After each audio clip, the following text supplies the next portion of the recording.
you ready? I said, are you ready? You are listening to Voice of the Fans Sportscast, brought to you by none other than the voices of the fans. Discussing football, basketball, news, trending topics. The one-stop shop for all things sports. Voice of the Fans Sportscast.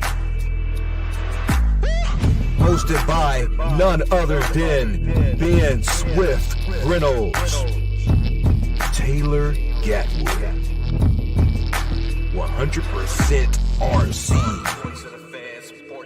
Professor Damian Flowers, and Tyler Wright. Voice of the Fans Sportscast.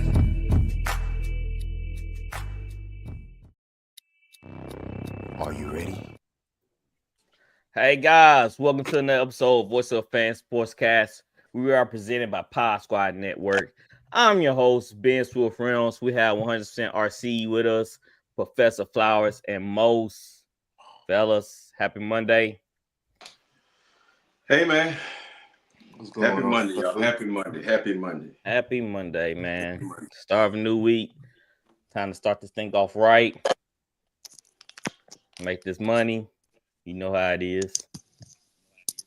Definitely right about that. I get another raise next week. Look at that. Hey, look at you. Congratulations. So I'm talking about.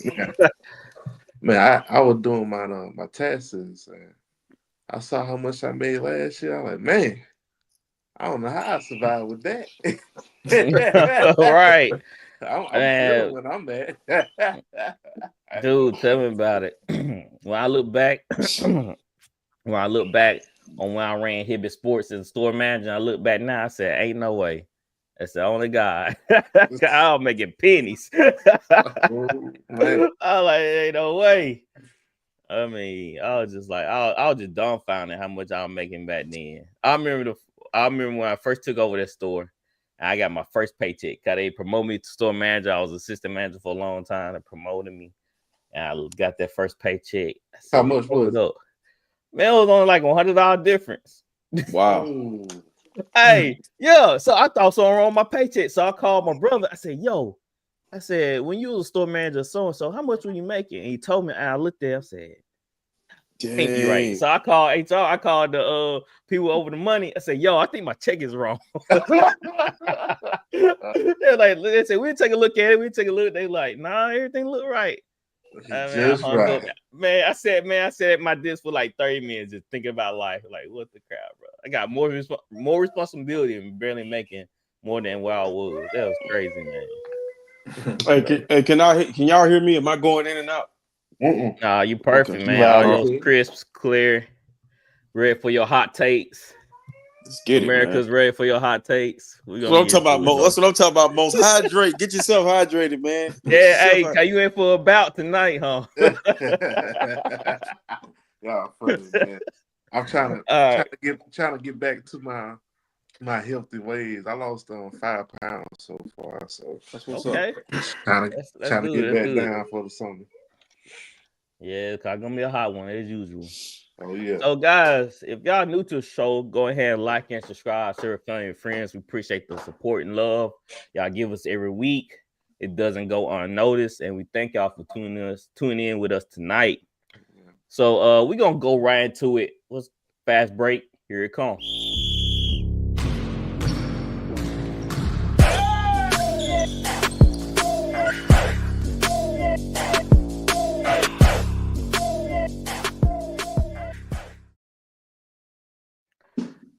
The LA Lakers, Showtime Lakers, they are continuing their winning ways. They are now number 2 seed in the West.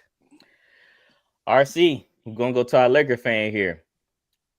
Do you think the Lakers, again, are pretenders or contenders? They looking mighty fine right now with Luka doing his football assists. I'm enjoying it, but I'm going to temper my expectations. I mean, I think I'm more focused on JJ Redick. I mean, JJ Redick doing one hell of a job because right now we down, Rui's down, and I think Reeves is hurt. So ain't nobody talking about the coaching job he's actually doing. LeBron can play with anybody. I don't know. I'm Barkley and another guys. They kind of, I think, got to remember LeBron's probably the most unselfish basketball player. One of the most unselfish basketball players in NBA history. He can play with anybody. This is just the one time he's letting a guy be a guy and he deferring. But tempering my expectation, I feel like they hadn't played a pretty easy schedule.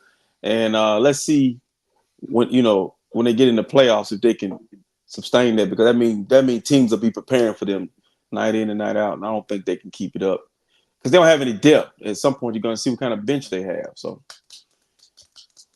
Yes, that's true. Cause right now they're on a 5-game winning streak. Wow, can they continue this up, man? The more and more, the more and more that I watch, the more and more I'm starting to think that the Lakers might end up in the finals. Like take RC for what he just said. Hachimura's out, Austin Reeves out. He goes, Dalton connect, Dalton go in, hit some shots. Dalton gives you 5 threes. The way they playing defense, but just LeBron allowing Luka to be himself, and LeBron to be able to sit back and be able to pick his spots better. I just think Luka probably gives LeBron a better chance of getting to the playoffs a little healthier than he's been getting. No knock against Anthony Davis, but Anthony Davis can't do what Luka does as far as being a primary ball handler, and LeBron can be the cutter. He can sit back and make plays off the ball.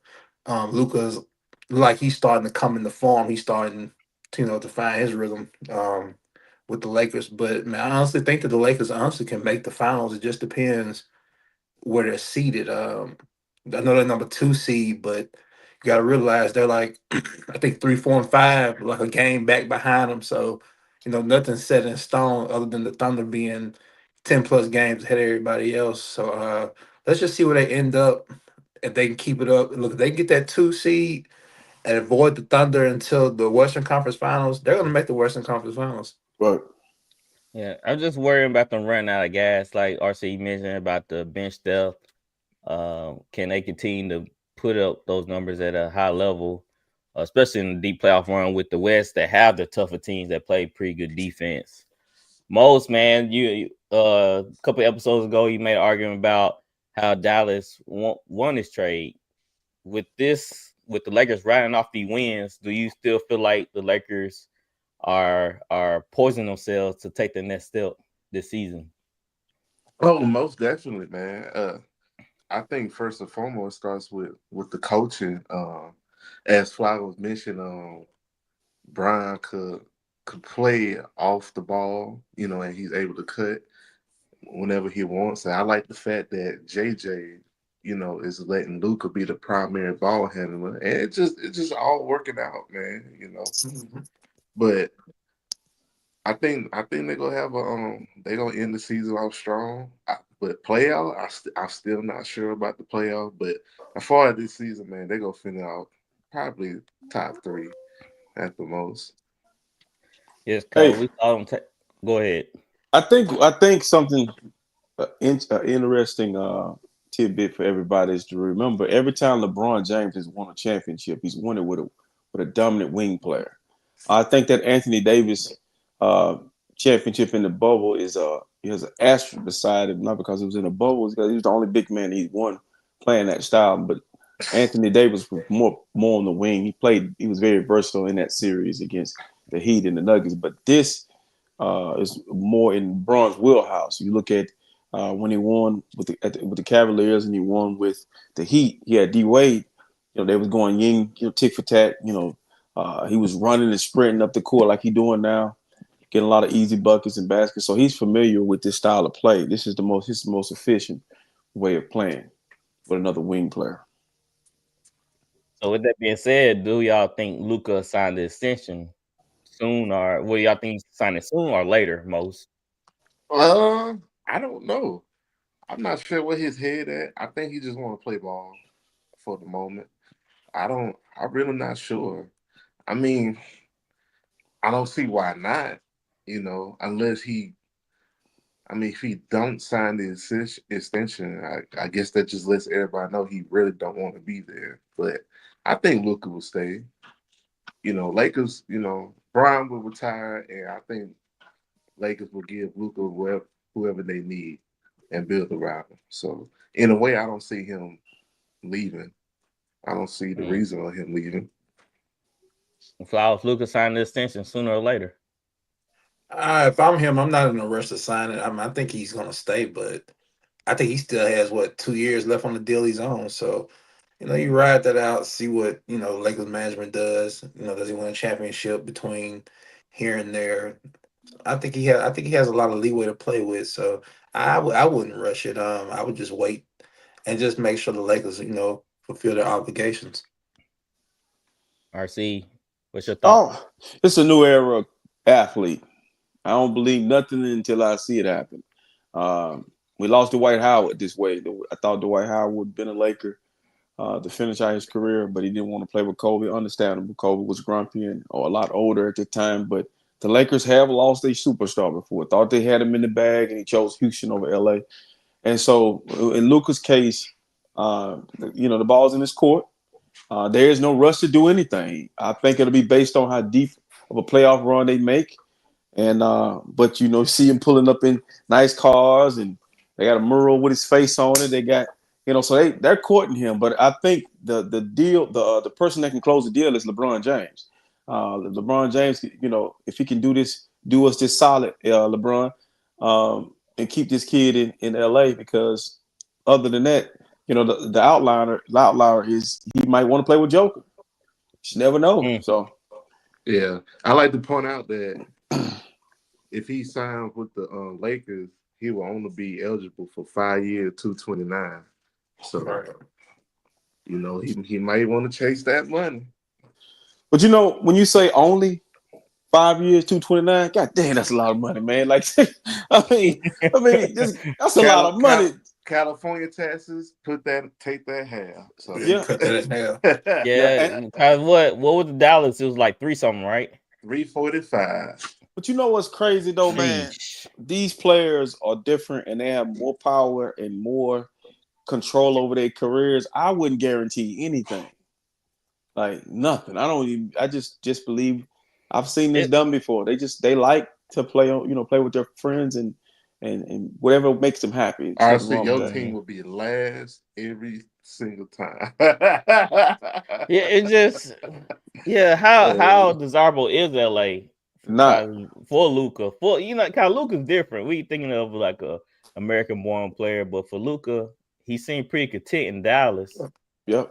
And it was a smaller market. So do he want to continue to play? Well, you got to think about it. LA is a good place to hide people. Like LeBron James is in LA, and I mean, it's LeBron, but you'll pass by 10 other people before you even probably come talking about him. It's just so much to do in LA. He can hide to LA.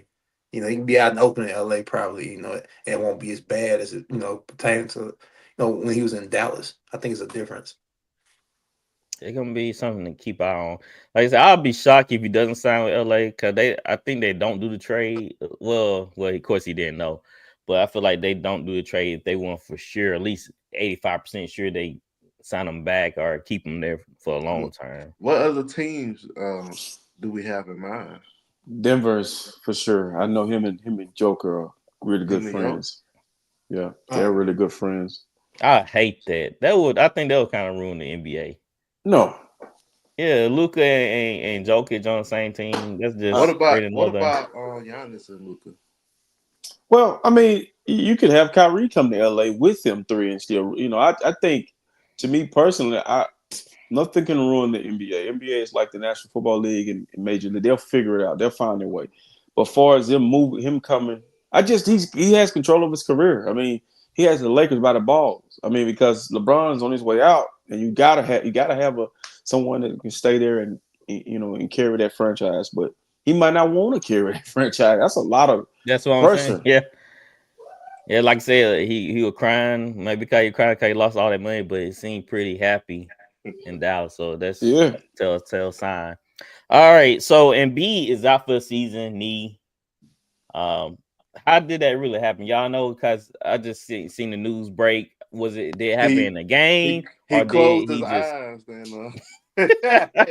he ate one more cheeseburger and the knee gave out? He was like Squidward with the Krabby Patties or something. It was just No, he's been okay. damaged goods for over a year. He should have never played in the Olympics. He should have got surgery or whatever he needed then. So he could be available now. But it's to the point to where they got pretty much a clause on him. Well, the Sixers will file a petition if he doesn't play around up to around this time of next year. That they're going to try to force him to retire. Yeah, and the way that works, the Philly would bring in a doctor, and that doctor would determine if Embiid can play. If he can't, then Embiid would still get paid, but that money would not hit towards the Philly cap, which is very It'd be important. wiped off. Yeah, It'll be wiped off. He'll still get his money, but he'll be off the scene. Do we know the extent of his knee problems? Like what's going on with his knees? Let me give you a backstory on the African booty scratcher. Now y'all got to remember, you go back to Kansas. He was hurt there. You remember that? He was damaged good in college, and he ain't never really. He's the one player where I'm not shocked. It's kind of like the Greg Oden. He's just been a lot more healthier than Greg Oden, but he's been hurt since his college career. Might have just grew too fast. And then if you look at his build, he's carrying a lot of weight on that frame. Mm-hmm. And once you start having knee and back and foot issues, you're in trouble. So Joel, and you watch how Joel run. He runs. It's like he's too big, And I just feel like, to me, man, it's tragic. But he's been hurt most of his career. If you can just remember, I think they said 400 games he's missed. So he missed half the games he's played in his career. Right. So he'll be the guy you excuse to do load management with, huh? I mean, they've tried everything with him. Just they can only get so far with him, and it's unfortunate. But let's be honest, man. Like what Embiid did, it just, to me, it's just irresponsible. I agree. I mean, because even the games he has played this year, he looked incredibly out of shape. Yeah. You could just tell. So it's like, why play in the Olympics? You know what I'm saying? I don't understand it. To me, it's just it's selfish, it's irresponsible. Hey, he was playing for could have played for any one of those countries. I mean, I think he had options. I mean, his first time in the Olympics where he played with France or the United States. Yeah. And so but let me say this, Mose. I think he's probably even too injured to really train hard. I'm not trying to give him an excuse, but I have people that I've trained or I've trained myself. I was too injured to go hard as I wanted to, so you won't further injure yourself. It's kind of like Kawhi Leonard, same deal. He can't even practice. So how do you lose weight when you can't really go hard? So he probably needs to retire, man. To be honest with you. Yeah, because he keep dealing with the injury. They put him out for the season. And I don't know how much 76ers continue to put up with him, paying him all this money. And even with Zion, missing games, missing season. But how y'all think it's going to end for him? Zion looks fine. He looks fine. Yeah. I want to say one more thing about, really, I think what put Joel out is once he dug in his ass and it went viral, it was over. I can't get that out of my mind, guy. Once he dug in his ass and smelled his hand, he ain't been right. No, he didn't smell it, did he? He smelled it. Hey, dude, but this is the crazy part. I'm cracking a joke about it, but we ain't seen him since. Like, really, just been locked in. And it's like, man, I saw one clip where he was playing around in warm-ups and stepped over. Yeah. Like, dude, you got to retire, dog. You hurting yourself in the warm-ups doing nothing. So. Yeah, that's crazy, man. Crazy and nasty. Go ahead. I'm about to say, speaking of Zion, I didn't know about this. Thunder may try to trade for him. Thunder? Oh, that's a big move. They say if that happens, Thunder would get Zion, Jeremiah Robinson Earl, and the Pelicans would get Isaiah Joe, Aaron Wiggins, Kenrich Williams, Nikolai Topic, and the first round Dallas pick of 28. Wow.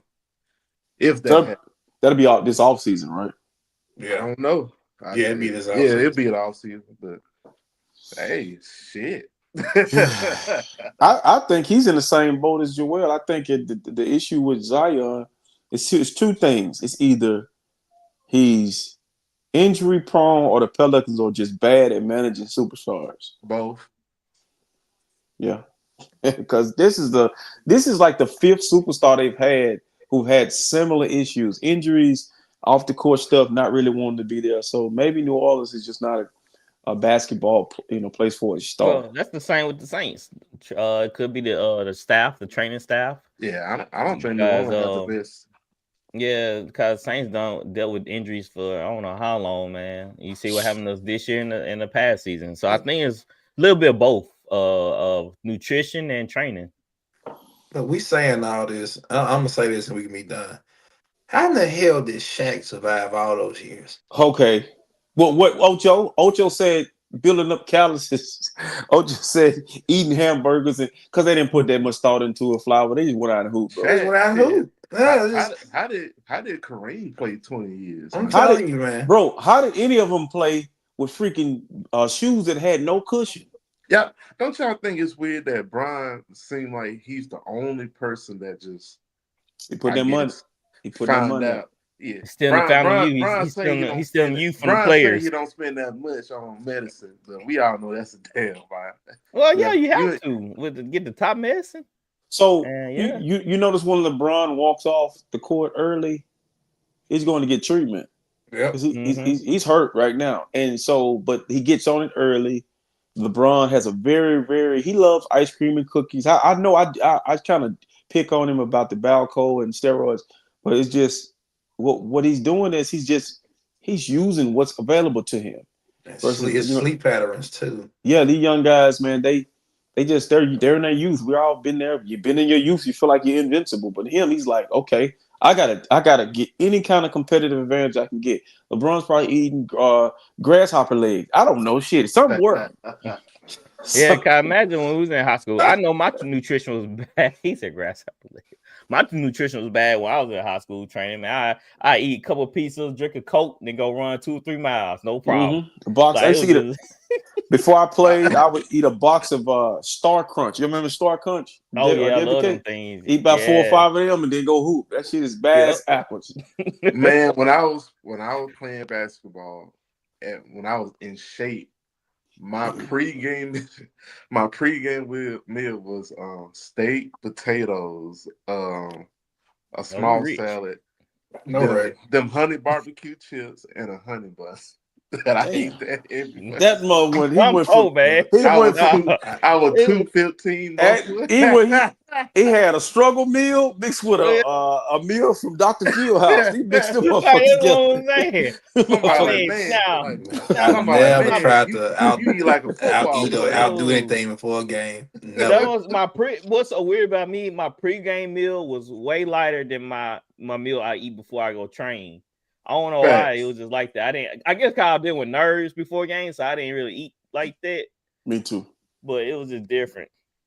All right. ESPN released their power ranking for the top 5 teams. Tell me if y'all cool with this. Well, not ESPN, NBA. Cavaliers number 1, OKC number 2, Boston number 3, Lakers number 4, Knicks number 5. That sound about right. I don't know about Knicks being 5. Yeah, Knicks been disappointed. Knicks been putting on some bad games, man. Yeah, I got a surprise at 5.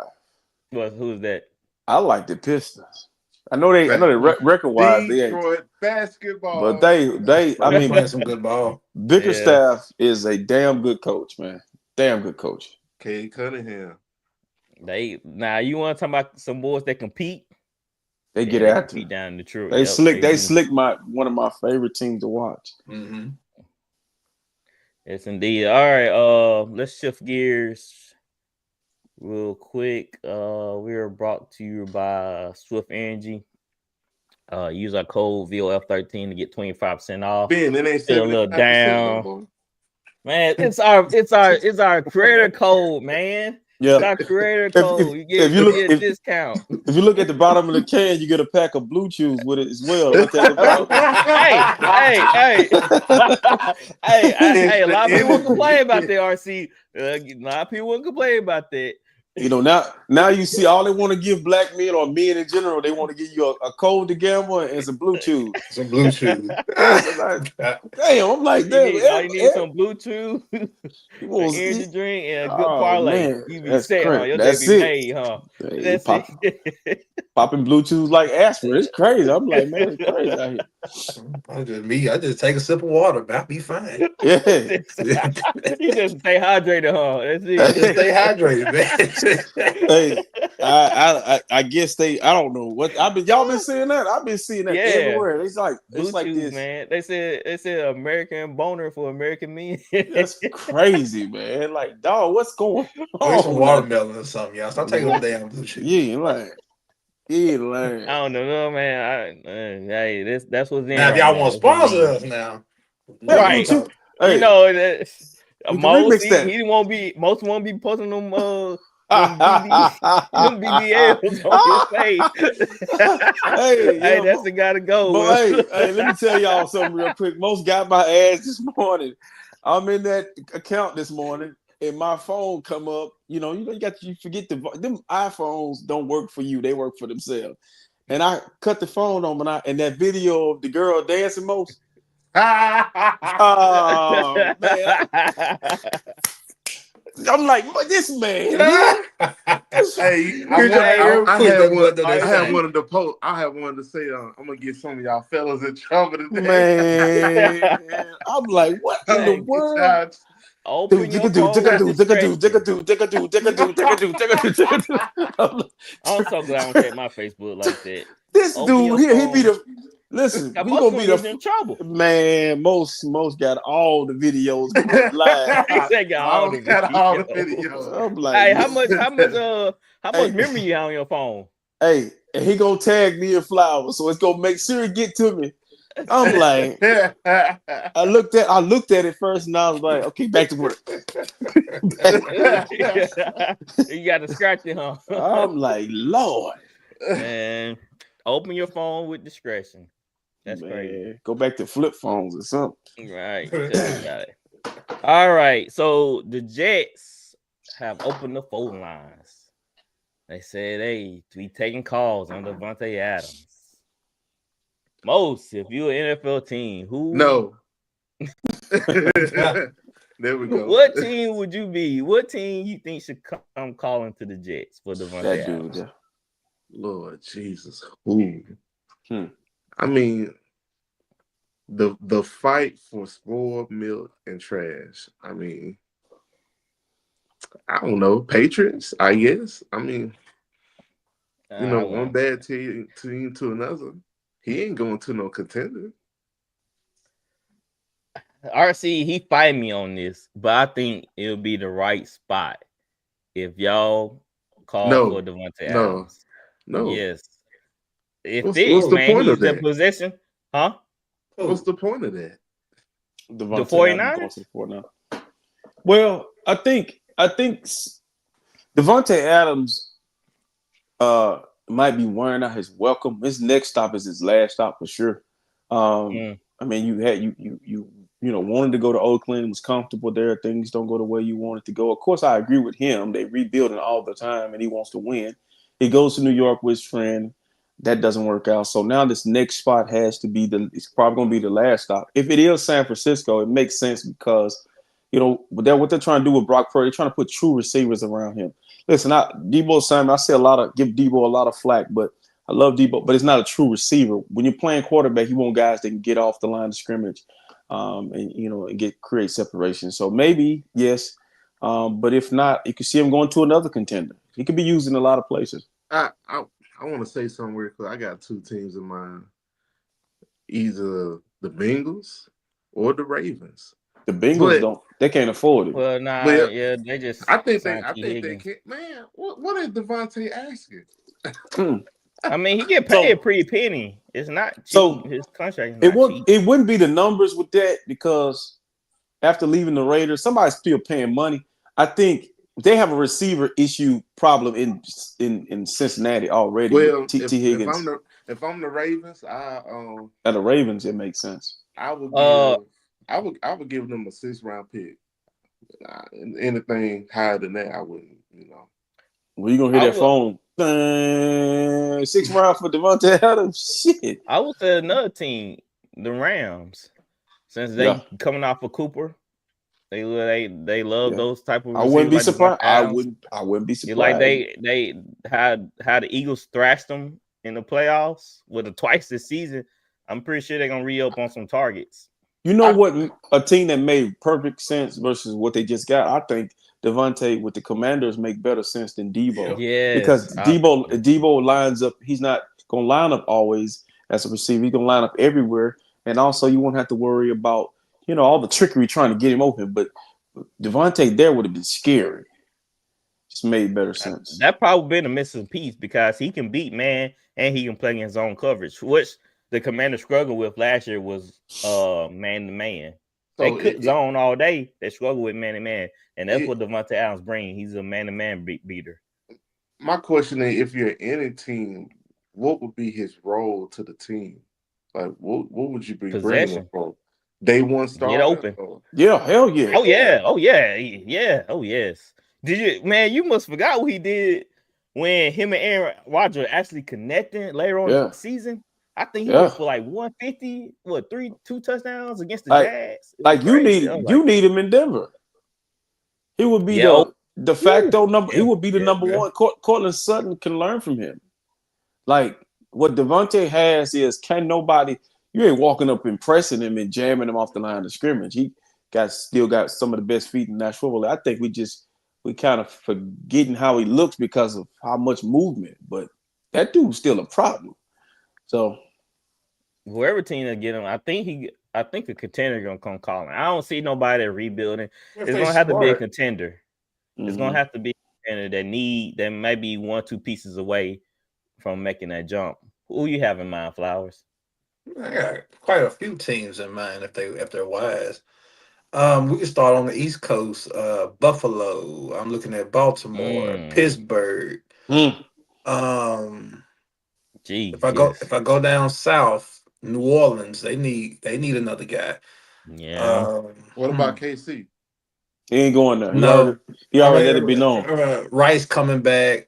You get Hollywood, and then you got Worthy coming back second year. They don't need him. And then he's already put it out there. He don't ever want to play for them, which is crazy. Well, he played for anybody else. Yeah. Insane. Exactly. Listen, the Packers. If you want to be real, go back home. You can go back to the Packers. It's a lot of teams. Dallas, they need another guy. Detroit. I mean, it's a lot of people that can use his service.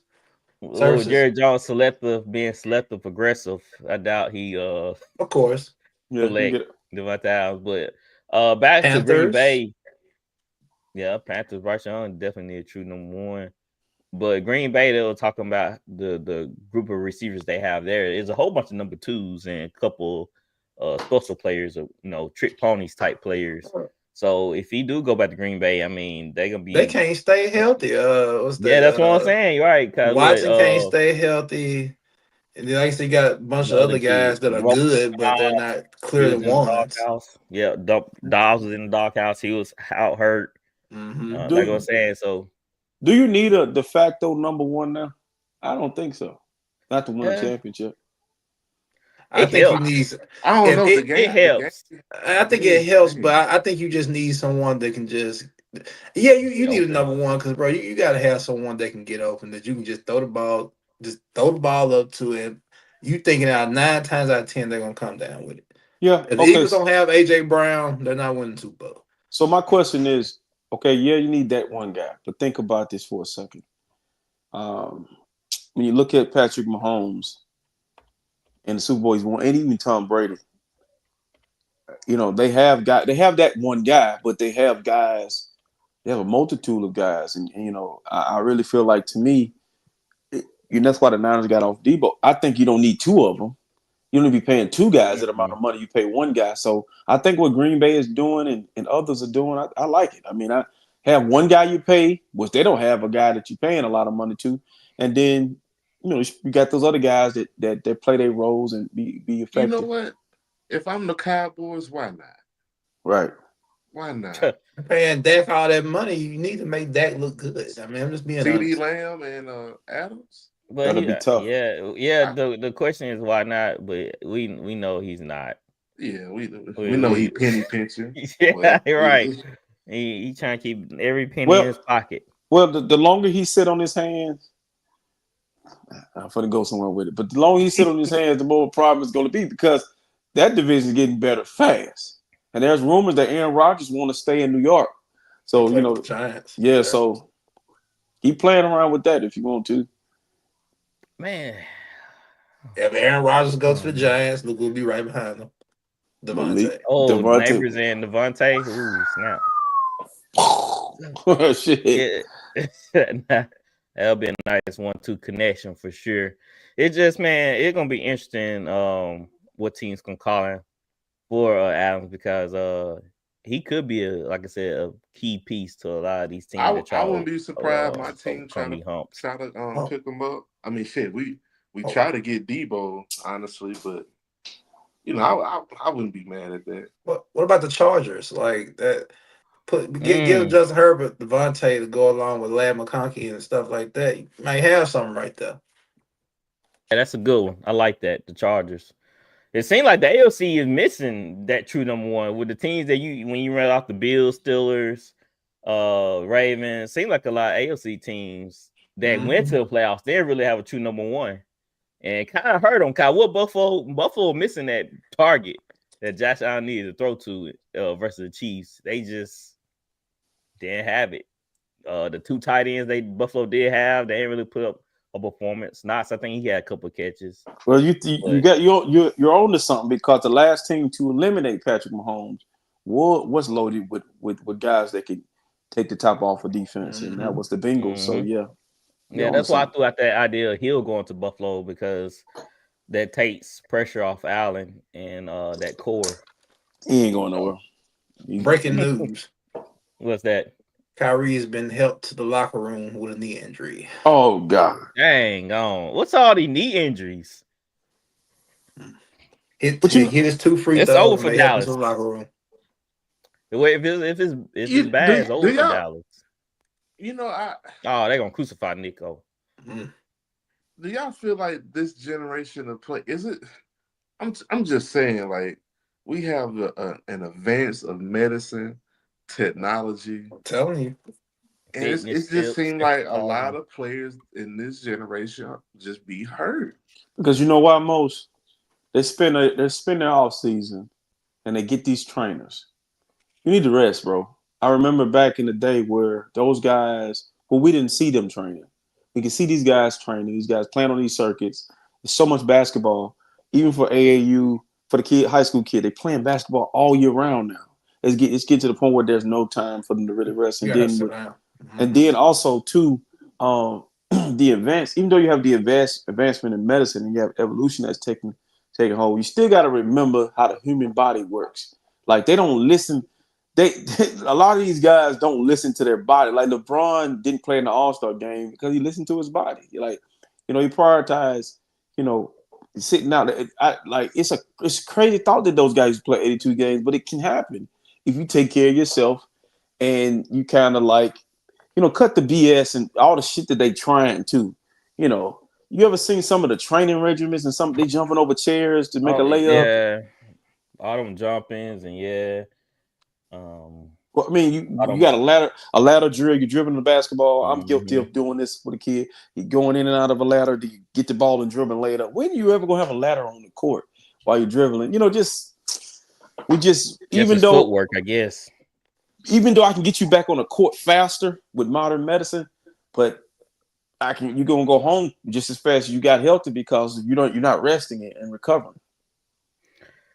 And and like I said, it could be a number of factors too. It might be the shoes they wear that may be causing injuries. No, it can't be the shoes. The shoes have evolved. I used to sell basketball shoes 24/7. Them shoes in the store are not the same shoes those guys are wearing. But I was just saying, but these guys are dealing with knee injuries. Bro, like, they used to wear Chuck Taylor with thin soles. Exactly. But we didn't hardly hear so many of these.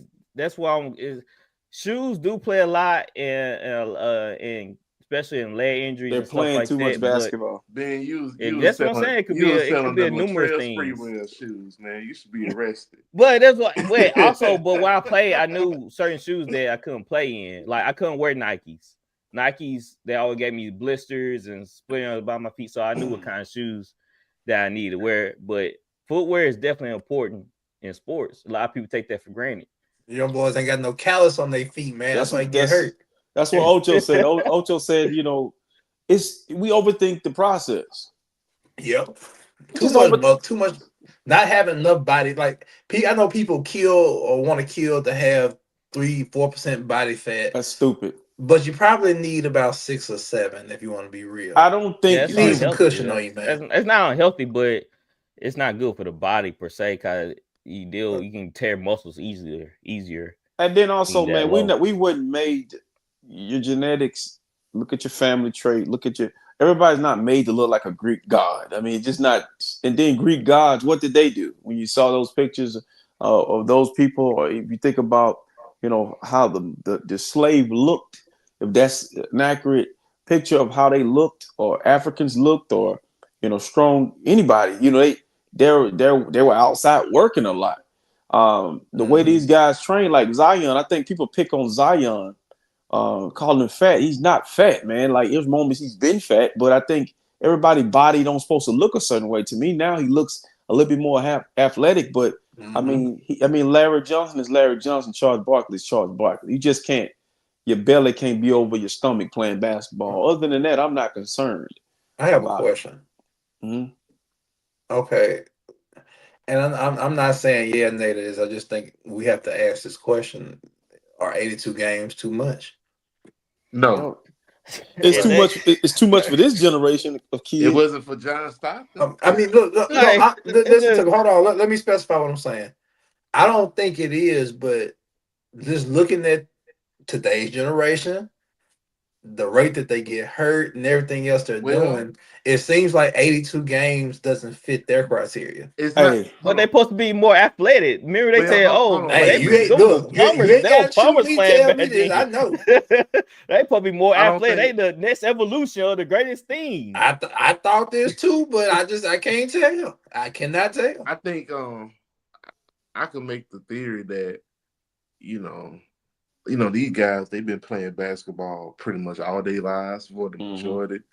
And you can play too much basketball. You know what I'm saying? I think it was RC mentioned that, some of the guys they train too much. And you mentioned about the body fat, a lot of these players want to look like bodybuilders when, playing that sport, you wouldn't, necessarily meant to look like that or be built like that. And not everybody can be built like that. Right. But it's not the game, but I mean, I could make the argument that perhaps it's just, I don't know if these players really getting much rest. No, I don't think really they are. resting their body.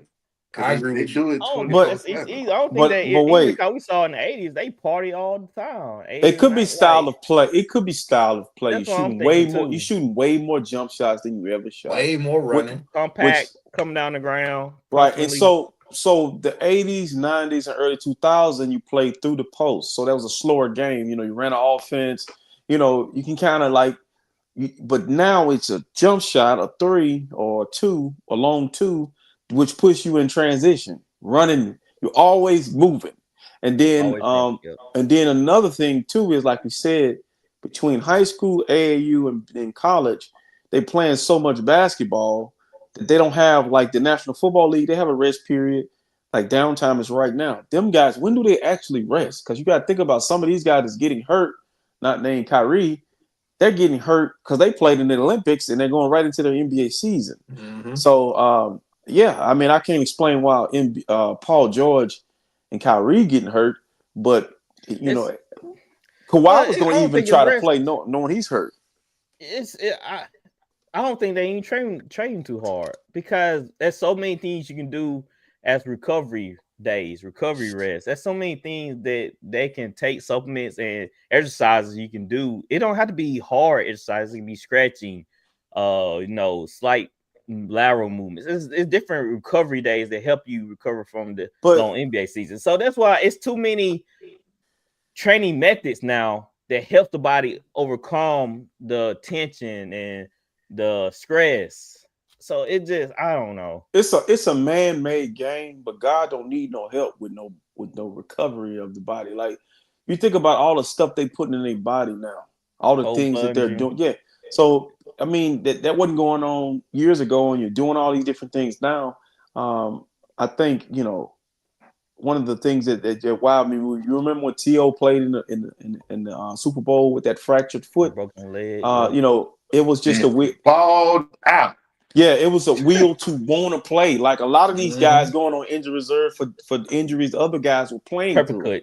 That'll play through. Yeah, they used to play through. Yeah. Yeah. So tell my finger, I can't play today. Shooting hand. Right. So you get a sprained ankle now, you out 4 weeks. Yeah. Definitely. And they'll reevaluate you in 2 weeks. Yeah, you think about AD kicked his own self in the nuts, and he been out since. He hit his own his own sack. He been on. What you tell the coach when we had a sprain? Wrap it up. We go time. But I said what I said because I noticed with kids now, like, kids getting hurt more. Yeah. But yeah, my son broke his foot. My son broke his foot catching the football and running. I kind of put that blame to these social media coaches. You know what I'm saying? They putting these kids through these stupid drills. Mm-hmm. Like I mentioned last show, like, I seen it was one drill, they were jumping over the chair to make a layup, and if you want to get better at layups, just practice on your layups. Yeah, you ain't gotta jump over a chair. Then them same kids talk about, man, my ankles, my knees hurt. You know what I'm saying? Kids are hurt. But these parents are making these kids play to try to make them tougher. But you got to think about, but they don't understand what they putting their kids through. Right, but also these kids, they don't eat. It's the kid that wears the hoodie in the summer and have on no clothes in the winter. So they probably eating once or twice a day, if that. Eating fast food all the time, not really getting any rest. I saw with my own kid. It's like, she, as she progressed as an athlete to her senior year, she used to just eat nothing. I don't know, how are you maintaining your strength? Food is fuel. And so they don't, like you said, they go to bed at 3 o'clock, 2 or 3 o'clock in the morning. They got all these different distractions. So it's a number of things. Even though evolution has happened, it ain't been beneficial. It's only beneficial when you know how to use it. And that's what Brady and LeBron been able to do. They use it. Bron used it probably better than Brady did, because you can look at his body and tell. I would say Brady did. Mahomes. I would say Brady did, because if we look at Brady, he never had the most physically fit. I agree with that. That means he had to work harder. Like if we show a picture of an NFL player, Brady wouldn't be up there. But fitness is not a look. It's how you could. It's how you take care of your body. Tom Brady. He looked better when he got older. When he, did the TB12 diet. When he changed his diet, looked better. And Kyrie got a knee sprain. It's nothing serious, just a knee sprain. Okay, came down wrong, huh, or something. Putting the team up his back. I was about to say, Nico. I know he took a deep breath. Oh man! All right, Deebo trade to the Commanders. Do this make them contenders? Or are they still pretenders? Most. I don't know, because I feel like Deebo is a linebacker playing the wide receiver position. He does so many things. It just, I guess they'll utilize him right on offense. So I said that make them contenders. What you think, Flowers? As of now, pretenders, because if I put them on the previous team against the Eagles, they still lose. So I got them as pretenders, only because I feel like the Commanders need to bulk up the defense.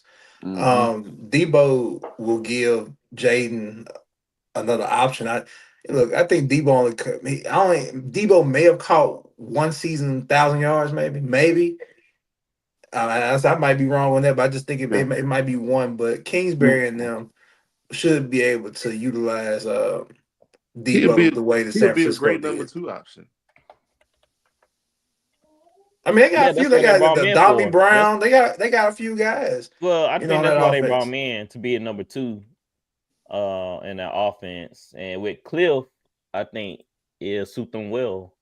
How he like to move things around, and I think he can be that S factor. If he can be what he was to San Francisco prior to last year and a little bit the year after, then they might have something. What do you think, RC? I think they should have went out to Davante Adams. I think the Niners was looking to get off that money owed to Deebo. I think they got a lot of receivers that look alike, man. And then I'm just, I'm torn, man. That guy helped build the 49ers, get them back on track, lead us out the locker room with so much there. Once he gets paid, he changes. And so now to see him walk out the door, and then, you feel some way. Then part of me says, once he wears the leather vest and the leather pants, that probably was the last we saw of the true version of Deebo. So I'm hoping to get back to his dominant, aggressive way. But they got a lot of guys the same height, and they got a guy that can't get off a press. So, your Flowers, you're right. Last year, 51 receiving receptions last year for like 700 yards. I think it was 651. And then he had 1 year, he didn't get 1,000 yards. He had 978 yards. And so we just remember that one wild year where he took off. So I think what Kyle Shanahan did an exceptional job of getting him the ball. Cliff Kingsbury is better than Kyle Shanahan at drawing up plays. I don't know. We're going to find out. Right. I'm not saying he's better, but he definitely going to throw in some wrinkles in there for him. Yeah, but I say this quarterback he has a quarterback who can throw the ball down the field, used to play. So if you don't get off of press and you have problems getting open, getting separation, because he can get separation by lining him up in the backfield or tossing the ball.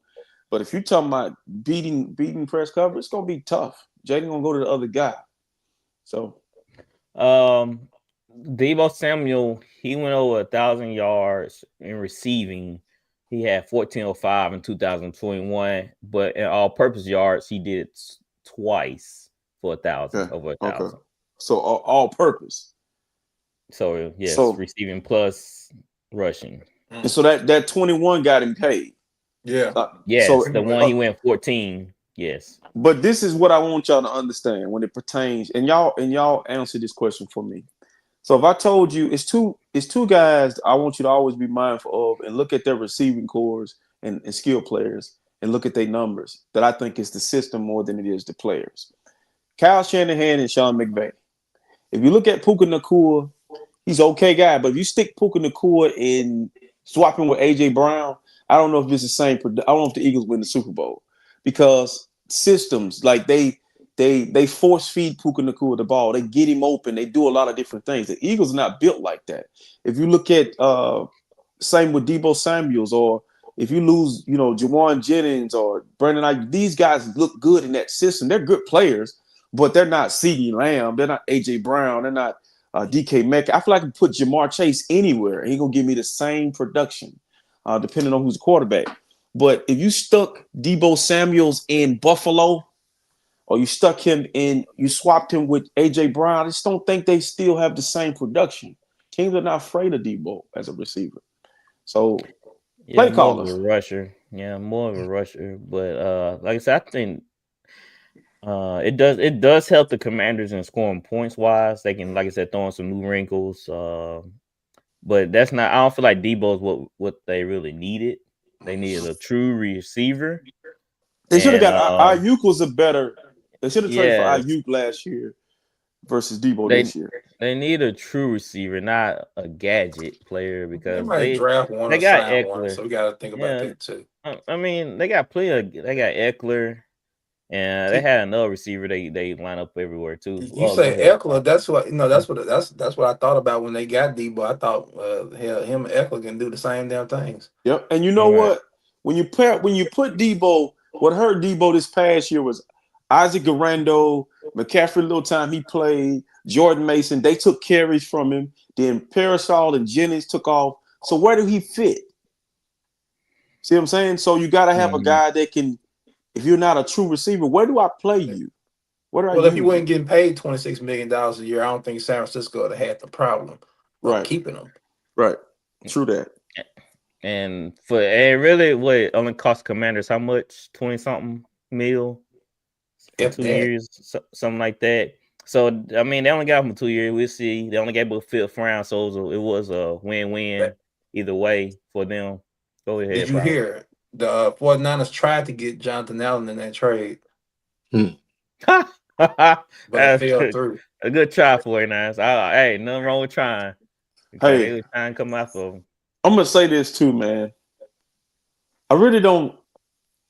The Commanders in year 2 gonna tell a lot about the Commanders because they got away with a lot. They won a lot of close games this year, and they were relatively hefty. So I like Jaden Daniels, but year 2 gonna tell us a lot as a team. It's crazy. I'm wearing their colors today. I didn't do that on purpose. Right, out of all things. That's crazy. But it kind of blows my mind. They trying to trade Jonathan Allen when their defense is already suffering, especially in the middle. So he's been hurt. He's been hurt a lot. So, but yeah, you got to think about it in GM terms. Being as far as like I said, Jonathan Allen's a great player. But if he's been hurt and not available, and that cap number is steady rising, if I can get rid of him and say, for instance, get 2 picks for him, okay, I just put 2 people in that place, and I can take some of that money and spend and bring somebody else in. So it's they're trying to add, to take away from a salary cap problem, even though he's a great player.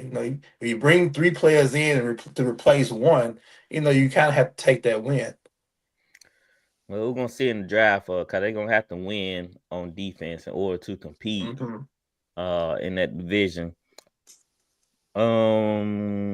Travis Hunter said playing both sides of the football is more difficult than baseball. I know none of us never really just played baseball, but I tried. Don't have to answer this question, man. Hell no. So what's the point of why do you think Travis Hunter said that? Is for his own benefit, Flowers? Of course. I mean, he's trying to gas himself up. He's trying to. I think I heard him say a GM told him, "Well, we're not going to be, when we pick, we're not going to be at the spot." He's telling them, "Well, trade up to come and get me." He's a flamboyant guy. It's cool and all that he's confident in his ability, but you can't sit up here and tell me that what Shohei Ohtani's doing and what you're doing, what you're doing is harder. No, it's not even close. As far as a physicality toll, yeah, you got him beat by a mile. But other than that, Shohei Ohtani is an ace. That means he would be the quarterback, and he would be the middle linebacker on defense. As far as playing offense and defense, if you really want to have this comparison, we're talking about a guy that can throw 100 miles an hour, can hit 100 now, can hit 100 mile per hour fastball, which I highly doubt Travis Hunter can do. I don't even think he can stand up at the plate. His mentor Deion Sanders batted 260 in baseball. His mentor Deion Sanders himself said hitting that baseball is the hardest thing he ever done. Yeah. I don't get the concept of Travis Hunter saying what he's doing is difficult because I've seen Champ Bailey do it. I've seen Charles Woodson do it. Brian Jordan was a 2-way athlete. Who am I missing? Charlie Ward played football and basketball. I can go on and on. But I haven't seen anybody to do what Shohei Ohtani is doing as far as being an ace pitcher and a cleanup hitter in Major League Baseball. That is Babe Ruth on steroids, modern day era, and I just don't see anybody being able to match that. And I just think is dumbfounded. I hate to say the word dumbfounded, but it sounds dumbfounded for Travis Hunter to say. It was just a silly comment. He's just trying to boost his own ratings. I get it, but you don't gotta do all that to make a statement. What you think, RC? I think for the physicality part of it, like he said, it's football. Football, you you're gonna get injured more in football than you would baseball. But like he said, baseball and playing those two positions that he plays, not like he ducking on one side, he ducking on the other.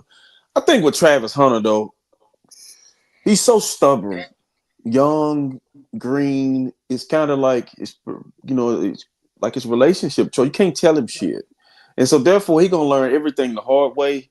If you really look at it, like, dude, you want to play all the snaps, and you think that you just, you'll be able to do it at the highest level, but you're really opening yourself up to more injuries. And I got some news for you. They're not gonna pay you like they're paying Otani. They're gonna pay you for one position. That's another reason why Deebo Samuels is catching hell, because they're gonna pay you for a position. You're not gonna pay you for multiple positions. So if you go out and be a really good cornerback and a really good wide receiver, you're gonna get paid for one of those positions, because those owners are a little bit more stubborn. But like you said, he's trying to boost himself, put himself in his own tier.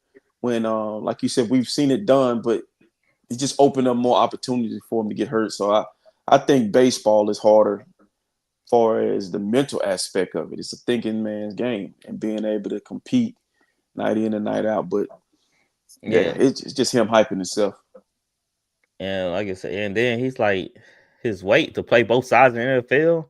9 pounds, 6 he might ounces. get himself. He might get hurt trying to do both at the same time. Most, what do you think of Travis Hunter's statement?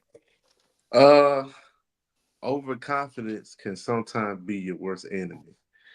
And I mean, sometimes, I like when a player is confident in himself, but I mean, as far as, football is definitely the most physical. It's a very physical, grueling sport. But I hear stuff like this, and I'm like, you know what?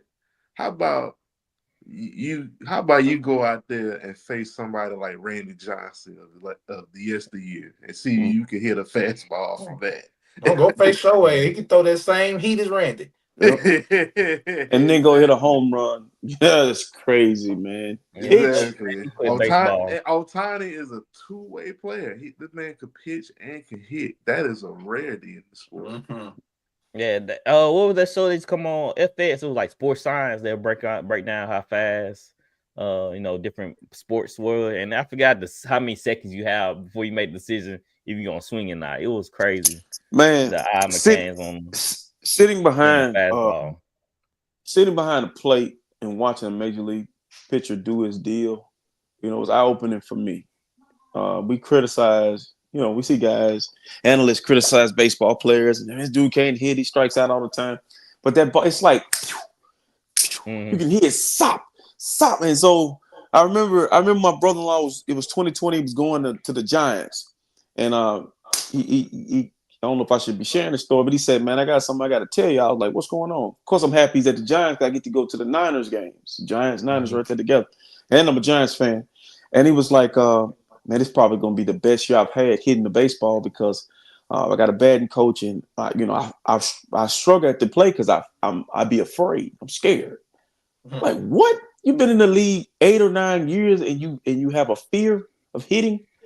And so that just tells you right there the mental part of it. Like, it's not that he's scared of, it's an intimidating, it's you versus that ball.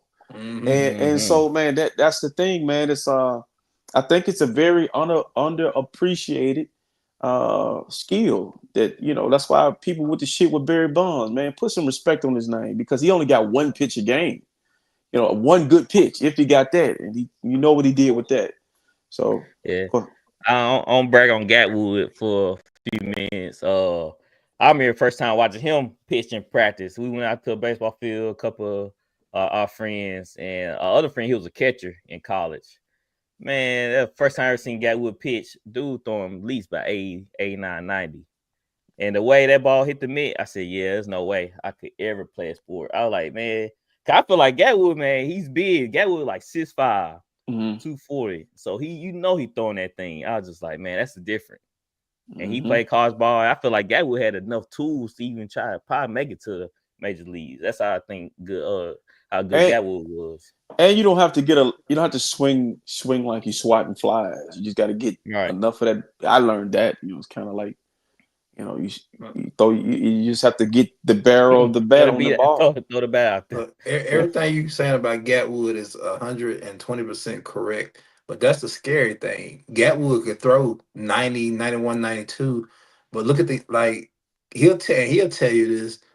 He got beat out by guys that was throwing 95 plus consistently. Like that is insane. I couldn't imagine Kyle the way that Mitt was sounding when Gatwood was throwing. You hear the pop. And I remember my friend Ty, he was the catcher. He was catching for Gatwood. He turned to me like, man, I'm scared. And he's a catcher.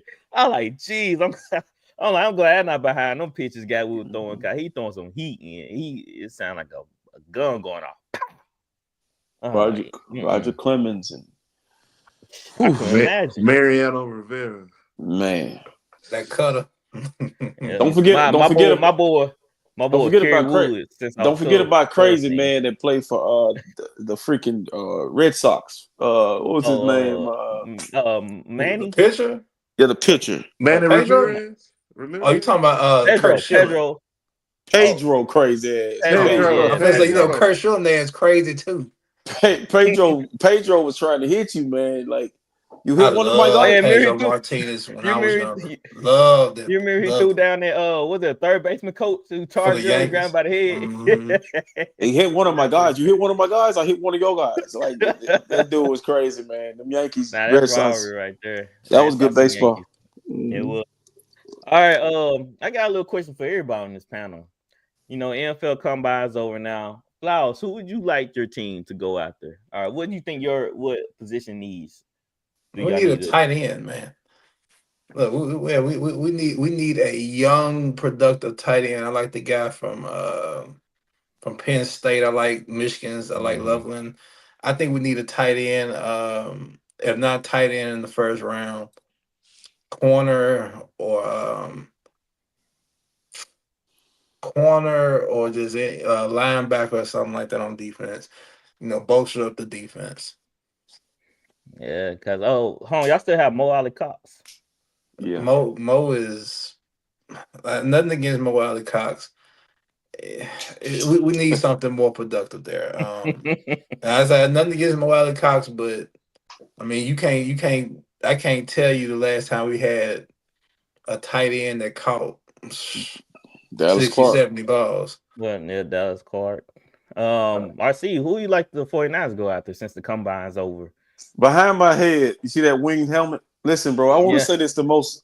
I ain't seen y'all won a national championship. I ain't seen none of y'all players in like the top 20, 30 pick. I don't know what the hell your players at that won. I seen Junkins in the running back. Really good. RC, but go ahead.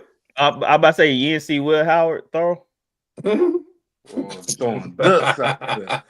Throwing fits. I think for me, I need to strengthen my offense and defensive line. But my heart says Will Johnson at cornerback. But my mind and my football sense says get the tackle out of LSU, Texas, one of those guys. Because we need to eventually replace Trent I Williams. agree with you on that. And then interior line, your offensive defensive line, I'm gonna be a homer defensive tackle and Mason or either anybody offensive defense that's up in that top 10. Because I like the Carter, but that hairline fracture, that's a big deal. If it's a hairline, it may be more than that. But I thought he needed surgery. Yeah, but whatever it is, it takes him off the board for me. But it's a lot of talent in this draft, man. A lot of teams gonna get better off defense side, yes. I want to add one more guy to mine. Mm-hmm. The Starks, the safety from Georgia. Like I said, we need secondary help. Like I said, another corner, safety. Be fine with me. What about you, Most? Broncos, they made the playoffs, but they need a little bit of everything too now. Yeah, offensively. Man, I like that tight end from Oregon, Ferguson. Yeah, he's good. Yeah. I like y'all's RC. Lovely. Yeah, the tight end from there. But see, it's kind of crazy because at first I remember like when we were, during the season, they had Gentry like projected us, and all of a sudden he just jumped. Because I really would like a running back. So I don't know who. There's plenty of good ones. Do not fall in love with Genty, bro. Just that's all I'm telling That you kid now. out of North Carolina, Hampton, that's something built like a tank running the 4-4. Like, bro, that's running back from Virginia Tech too. Yeah, I like very good running back. I like Cam. Shoot, yeah. Scatterbo. Yeah. I like the kid from Tennessee, but even though there's like a concern of ball security. So, but I mean, it just we need to look for a tight end and a running back, and everything else, we'll probably get like a wide receiver with our third pick, but just any of them guys would do. Hey Ben, I want to inform you that most of the National Football League, your best players become between the 3rd and the 5th round. Look it up. 2nd, 3rd, 4th, 5th. Them rounds right there. 2 through 5. I understand what you're saying, RC, but I'm talking about just one round. I'm just talking about one round. I got 5 guys in one round. I got 5 guys in one round with this regime. With this regime. Go ahead, Mo. I was about to say you're not gonna just find like Hall of Fame talent like in the 5th round. It's kind of like I don't know. Well, it seems like it's still round though. It seems like you found more in like 6 or 7. Every team may have 1 or 2, but it's not a majority of thing. Really, you want to, those players you get your just really good players that fit well with the team. That's it. Well, it just feel like more. It feel like more undrafted players become more impact for a lot of teams. This is what the NFL gets it right versus the NBA, because they have 3 years to develop. And if you look at, I'm just gonna speak from my perspective, from my team. We all know our teams and how we draft. Fred Warner was a safety in college that they dropped down to a linebacker. Now he's an all-pro. Dre Greenlaw was overlooked. 5th round, he comes in. System fits what he does. Now he's one of the top linebackers in the NFL. Talanoa Hufanga was a defensive player in Pac-12. He falls down there. He's up. Then you got, I'm talking about Kittles in college. He was okay. Now you come, it's scheme, fit. So it's after you draft them, what you do with them. It's the developmental part of it. Now, if I'm saying who's the Hall of Famer in that group, Kittles, of course. But I'm saying these names of these players, and these guys are getting paid big. Amendola Noah, 5th round pick. He's $92 million. You got to look at it. How are you developing them? How are they playing your system? So I just want to cherry pick off you real quick. You talking about the 5th round. Me personally, the most important rounds to me are 2nd through 4th rounds. That's where you find the most talent. I'm done with the 1st round. I know that's a big, glamorous show the first night. You want to see people walk across that stage. But if you ask me, the NFL draft starts in the 2nd round, because you get a lot of great talent in them 2nd and 3rd rounds, and that 4th round. I can name you numerous great 4th round picks throughout the league on my own team. I'm telling you that 2nd through 4th round is bread and butter. Who's scouting for you? We got Kamara in 3rd. Now I think we got Jimmy Graham in like the later rounds. But think about who he was coming. Like who those guys were coming to. They were coming to a guy who was going to develop them and put them in a situation to be successful. You got to think about it. Niners missed on Trey Lance and didn't hit on Brock Purdy. That's one hell of a scout, man. I give them their prop. I'm gonna tell you somebody else. The Rams don't miss. No. Eagles. How's he roaming? Jared Verse and Fisk last year, they did a great job drafting. You gotta understand, they will build that thing on the fly. Pittsburgh usually do a great job of drafting. They have character issues. That's about the only problem. That's what burns them. Yeah, that's what burns them. That's what burns them. They do. Yep. Because Joey Porter's son, I didn't think he was gonna be a good pro, but he's legit. Well, look what the Eagles, Jeremiah Trice Jr., he played in the Super Bowl. I think they got him in the later rounds, if I'm not mistaken. 6, I want to say. Yep. But for the Saints, man, it's just whoever the best player available at 9. We just need too many things. You need to eventually address two positions. You have to eventually draft and develop a quarterback, and then a dominant defensive lineman at some point. Because you're old there on your defensive line. So, Mason Graham be a good pickup. There's a lot of good defensive linemen in the draft, but it just really all comes down on what Kellen Moore want to do. If he's trying to build this team like the Eagles, a lot of people speculating that if Gentry is there at 9, then that's his Saquon. But I feel like we got Eric Kamara, but I don't know how many years Alvin Kamara has in him. Maybe what? 3 or 4. Do not take no running back at 9. Man, listen, I tell you what. That's who they predicting. I tell you what. Do not take no running back at 9. Mickey Loomis. They taking him at 9. I don't think so, but if Mickey Loomis cut my favorite running back in the National Football, I think Alvin Kamara just as good as Saquon Barkley, might be better.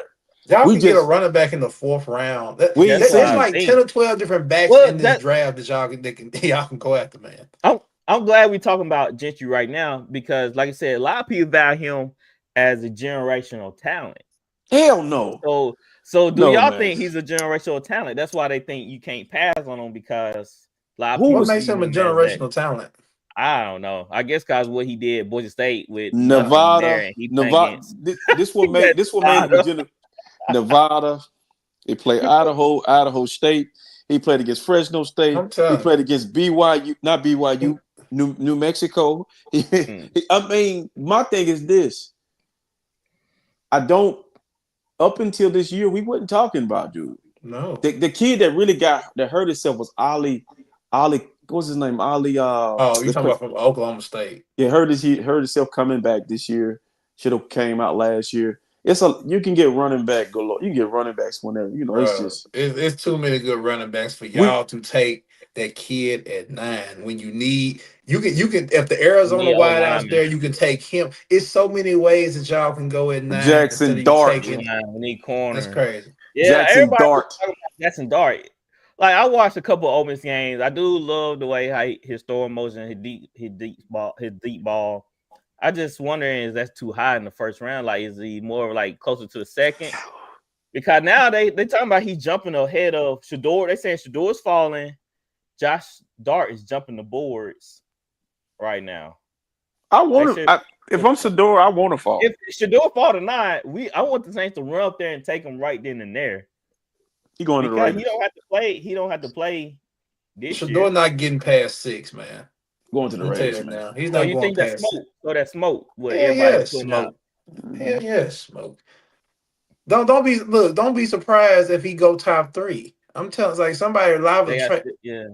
I mean, unless you can tell me somebody that you can't tell me Will Howard, Jackson Dart, he's getting to the conversation of possibly going in the first round, but Cam Ward's gonna be the first guy taken. Mm-hmm. If somebody don't trade above Tennessee, Cleveland will take Cam Ward, I think, and then we'll go from there. Kind of word out in Cleveland right now. They're pretty much done with Watson. So cut him. We'll get him. They still got 2 years worth of guaranteed money. I hate that for I cut him. Cut him. Give him no. That ain't nothing to hate because if Cleveland drafts a quarterback, you really think they're going to keep Deshaun Watson around? No. I'm talking about for Ward. Cause I hope they can really try to build around them. Cause they don't, like I said, they don't have a good history of taking care of their quarterback. Well, I think that'll eventually turn for the better. I mean, I think this eventually. It has. But if Cincinnati can find the guy, Cleveland can find the guy. Yeah. I think Cincinnati's been more successful at finding the guy. I mean, I can name 4 of their quarterbacks that. I agree, but I'm gonna say this: Stefanski. I'm back and forth about Kevin Stefanski, but when Deshaun Watson doesn't play, you actually can see that the man can coach. Yeah, I mean, just looking at he threw Jabbo out there this past year.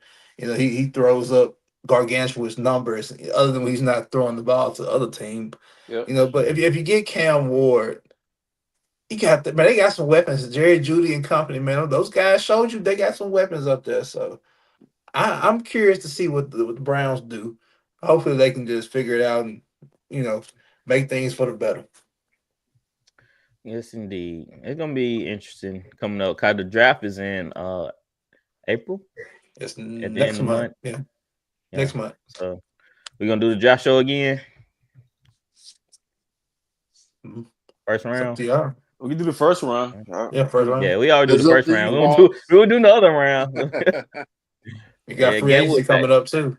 Yeah, Gatwood's back in time, so we might do the show together again. This coming up draft. All right, let's go into fan posts. Where is? Oh, here it is.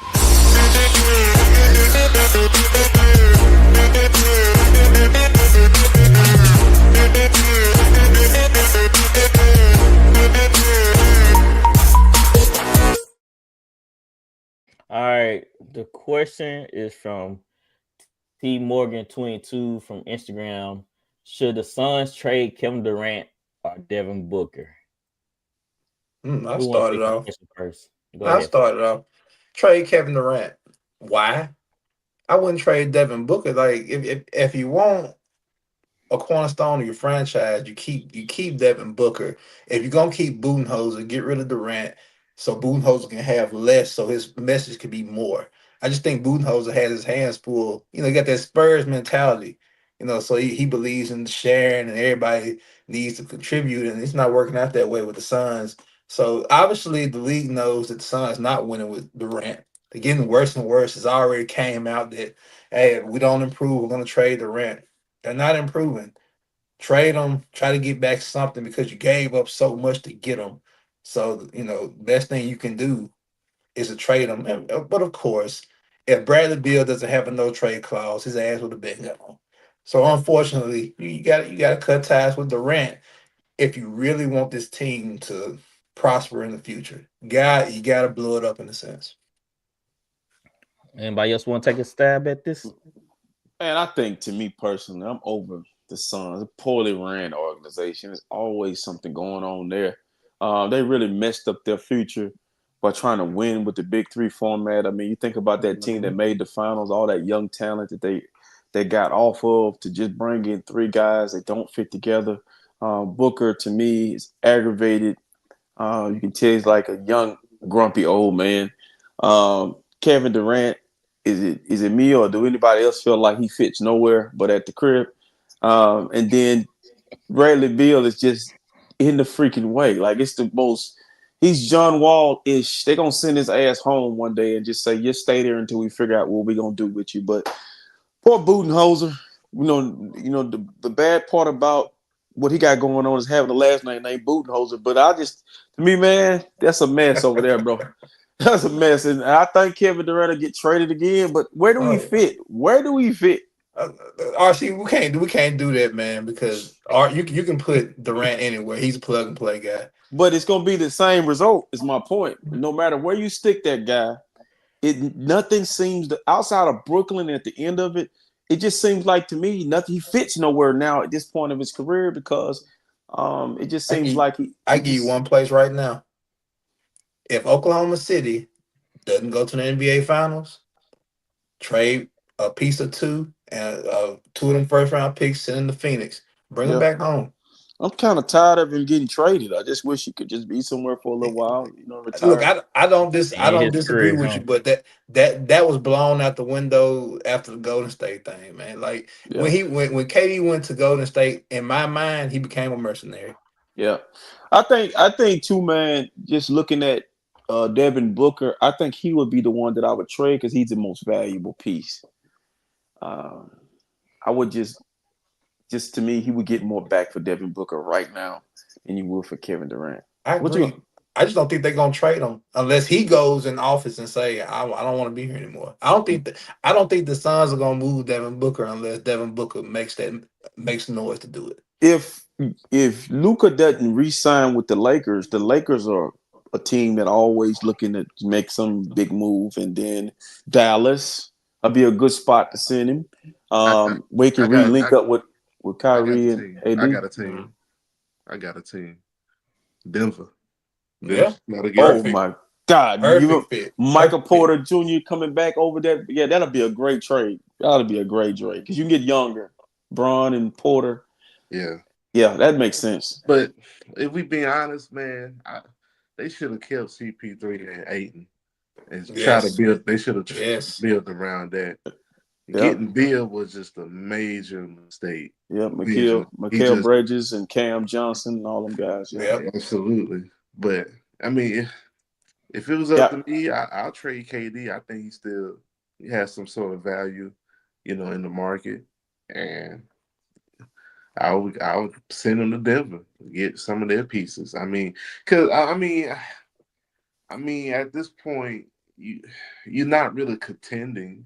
You're really selling at this point. Mm. So I just try to do a slowly rebuild. Try to get some pieces together. Y'all ever seen Color Purple? Oh yeah.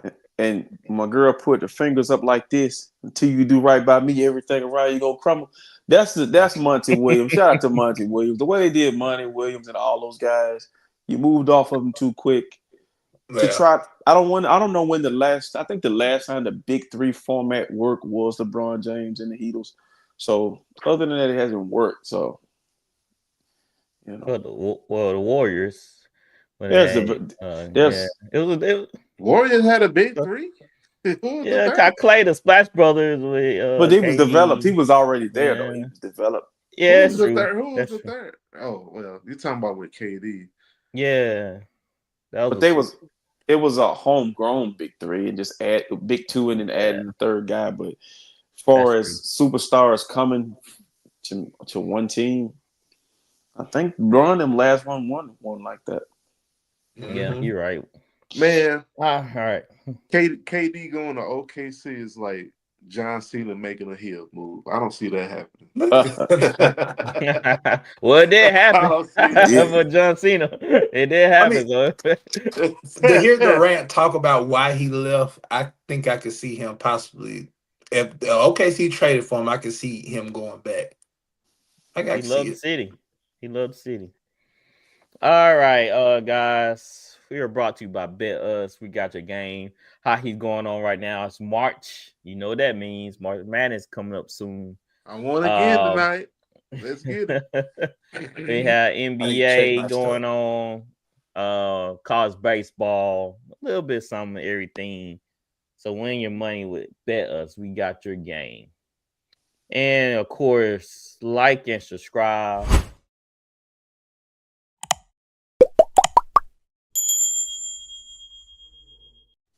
Family and friends, appreciate the support and the love.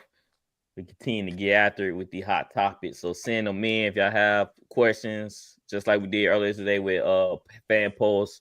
We will ask them on the show, and we just want this to be more engaging for y'all. We thank y'all again for tuning in, and we'll be back next week with another show. Thank y'all guys for tuning in and joining us. Hey man, great job, man. Stay hydrated, my brother. Absolutely, sir. Absolutely. Hey, before we go, my homeboy wanted me to ask this question because he asked this on Facebook. And well, it's not a question; it's a statement. His statement is Tracy McGrady is not a Hall of Famer. What? Why not? Well, his argument is that he just don't have the stats, and the Houston team played better without him. That's his argument. The Houston team played. Okay, that's just how he feels.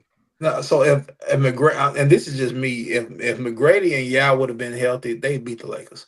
Yeah, most definitely. Yep. Mm-hmm. And I'm trying to tell the dude, like, this man averaged 32 in a slow ball era. Right. He was a walking bucket definition. I told him that Kobe said that T-Mac was one of the hardest players he ever guarded. Kobe made 12 defensive team selections. That's saying something. He said Kobe worked. Oh, that doesn't hold no weight. Wow. I said, shit. Well, who I never heard nobody say T-Mac is not a Hall of Famer. Well, look at the NBA Hall of Fame. I mean, hell. Yeah, everybody in that mug.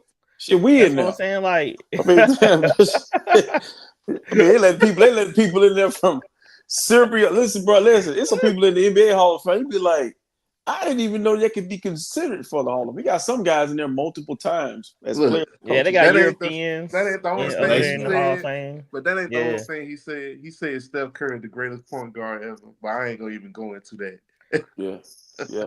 I'm just tell him to stop smoking that giraffe booty weed, cause man, look, that's the crazy. safari trail, like I just Steph as a shooting guard more than a point guard. I don't know. Yeah. Steph can be a top 3 PG of all time, possibly. Yeah.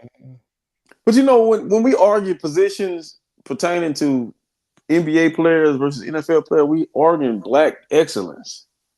So it's preference. Pick however you want your point guard. I like my point guard more Magic Johnson. Yeah. More CP3. More facilitator. Yeah, you know. But if you want a point guard that can shoot the lights out of it, you go with He's Steph. number one. Yeah, he's number one. Oh yeah, and we still have our Jalen Hurts MVP shirt in the merch shop. That's hot. That's hot right there. He's hot right now, and it's going fast, guys. So make sure y'all get y'all one. Go, Eagle fans, go and get it now while it's hot because y'all got a bullseye on you. And we can't say nothing. We can't say nothing to y'all. We can't say nothing. So we're gonna have your moment. Hey, rent due. You know, he said on the shirt to say rent due. We coming to collect. So get it right now because it'll be somebody else on the shirt here soon. So do you got the rain, sleet, or snow Eagles train to go on there? Nah, I don't. Hold on. Let's see. No, I don't think No, yeah, I do. Rain, sleet, or snow, Eagles train to go. Yeah. I See, I thought I had it on there. Oh, also before we leave, I just want to say this that because I'm trying to become a hockey fan. I'm just trying to figure out what team to root for. Hey, I root for what I did most. I took some from my childhood. The Mighty Ducks movies would maybe like hockey, so I stuck with that. Found out they actually had a hockey team called the Anaheim Ducks. So, hey, come on, now. we trying out there. We a young team now. We a young team. We trying. But I took that Black House plus 1.5 updated, didn't film it. But I like the Oilers. But I like jerseys, and when I look at the jerseys, the Black House, just get you a team and just vibe off the jerseys, man. Cause there's some nice jerseys, Black House jerseys. They got some fly jerseys, man. I like the Maple Leafs jersey. I like the Golden Knights jerseys. I love the Calgary jerseys. Yeah. I'm surprised Randy ain't popped in. He must be somewhere doing what Joel Embiid loves to do. What you got going on, Randy? Pop out, Randy. What the hell you at? We talking hockey. We ain't heard from you. The boy might be asleep or something. It's his time. It's his time to shine. Yeah. Detroit Red Wings. Yeah, the Red Wings classic. That's a classic. I'm trying to figure out what team to go for. The Kraken. You gotta find a player that you like. Just find a player, then gravitate. Well, the players that I like are old. Sidney Crosby, he old. Crosby's still playing though. Yeah, I mean Ovechkin, he's still playing. Yeah. So you get your team, because they eventually gonna have guys that come replace them. So it's hard too, man. Because I see a lot of teams. I just be liking all of them because I like the physical. And then what I did, start playing on PlayStation 5, just find something to try to get familiarity with the teams and stuff like that. It's a really cool game. I started late. I used to watch it as a kid, but lost interest because there's, we're Southerners. Man, cool. USA versus Canada, that opened my eyes. Mm-hmm. That was really the best thing. And after watching that terrible ass All-Star. And they all play, and what's so crazy is they all play in the NHL, and they know each other. They still beat. So imagine your teammate play for Canada, you on USA, y'all go back to the same locker room, man. You know he talking ish. Yep. Oh man, it was good though. All right, guys. Thank y'all for joining us. We'll be back next week. Stay tuned. Peace. All right, guys. We out of here.